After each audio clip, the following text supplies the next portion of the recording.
போட்டு நம்ம ஒரு 5 நிமிஷம் வரைக்குமே கொதிக்க விடலாம். ஸோ சிக்கன் வந்து ஒரு 50% இப்பயே வெந்திருக்கும். ஏன்னா நம்ம கொஞ்சம் நேரம் ஊற வச்சிருந்தோம் இல்லையா? இப்போ வந்துட்டு 5 மினிட்ஸ் ஆயிடுச்சு.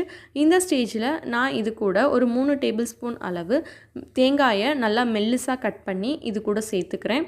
சேர்த்துட்டு இதையும் வந்துட்டு நம்ம நல்லா மிக்ஸ் பண்ணி விட்டுறலாம். இன்னும் கொஞ்சம் ஒரு 5 மினிட்ஸ் வெந்தால் போதும். அந்த ஸ்டேஜில் தான் இருக்குது. ஸோ இன்னும் மூடி போட்டு ஒரு 5 மினிட்ஸ் வந்து நம்ம வேக வச்சுக்கலாம். இப்போ பார்க்கலாம்.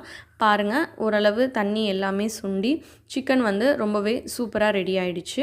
அவ்வளோதான். பள்ளிப்பாளையம் சிக்கனோட ஸ்பெஷாலிட்டியே இந்த தேங்காய் கட் பண்ணி போட்டிருக்கிறதும், காரம் வந்து இந்த மிளகா காரம் நம்ம கிள்ளி சேர்க்குறோம் இல்லையா, அந்த காரம் மட்டும்தான். ரொம்பவே டேஸ்ட்டாக வித்தியாசமாக இருக்கும். இதே மாதிரி ரெசிபி நீங்களும் பண்ணி பாருங்கள். 65க்கு பதிலாக இந்த மாதிரி பண்ணி கொடுத்தாலும் குழந்தைங்க விரும்பி சாப்பிடுவாங்க. இந்த வீடியோ உங்களுக்கு பிடிச்சிருந்தது அப்படின்னா மறக்காமல் கீர்த்திஸ் கிச்சனை சப்ஸ்கிரைப் பண்ணுங்கள். தேங்க்ஸ் ஃபார் வாட்சிங்.